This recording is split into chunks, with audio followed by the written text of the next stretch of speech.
afternoon, everyone. My name is Abbie Kautzman.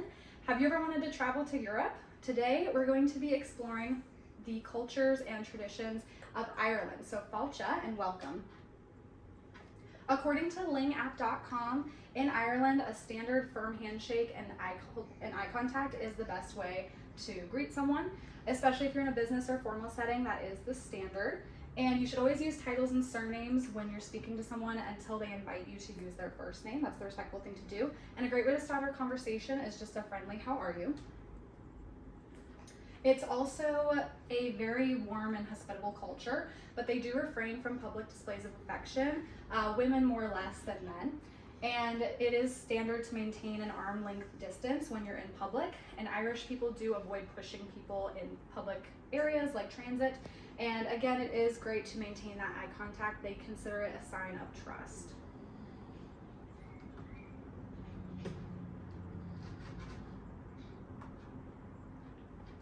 So some gestures that they use in Ireland, according to cultureatlas.com, is if you're driving, it is standard to wave at a pedestrian or a driver by.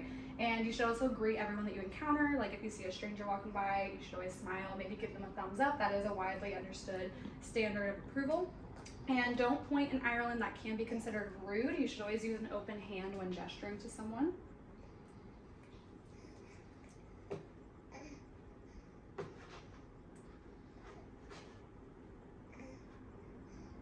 Switch over here.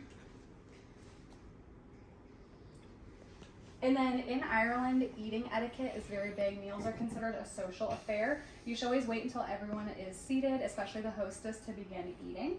And whenever you're finished, you should place your knife and fork parallel on the plate to signify that. And according to backroads.com, you should always compliment the host on the meal. Some eating etiquette. A common toast is sláinte, which is the Irish word for cheers. And different from the rest of Europe, you should always keep your hands in your lap when you're not holding a utensil.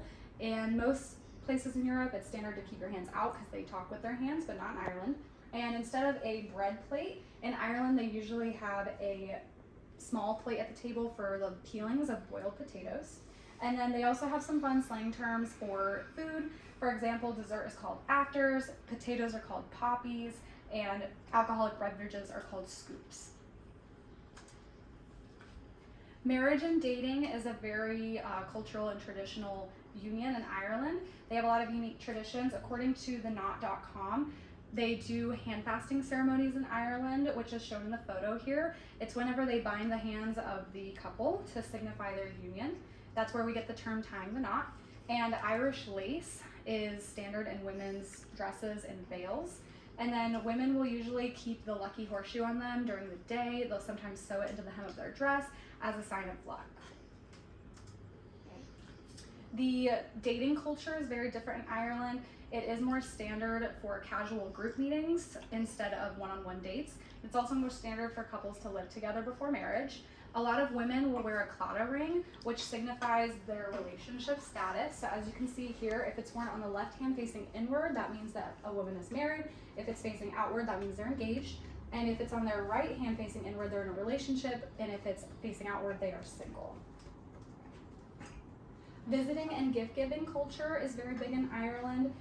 So whenever you visit someone, it's called calling by, and it is respectful to ask in advance before you do so. If you are visiting someone's home, you should always bring a gift like a bottle of wine, chocolates, or flowers. And then the gifts are typically opened when they're received. That's the respectful thing to do. And according to ediplomat.com, punctuality is appreciated, but it's not always necessary. In Ireland, it's generally acceptable to be late. They have a very laid back and hospitable nature.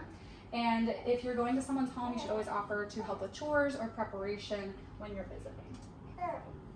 And then Irish business culture is pretty standard. However, in Ireland, the business meetings start with a casual conversation before leading up to and getting into the work.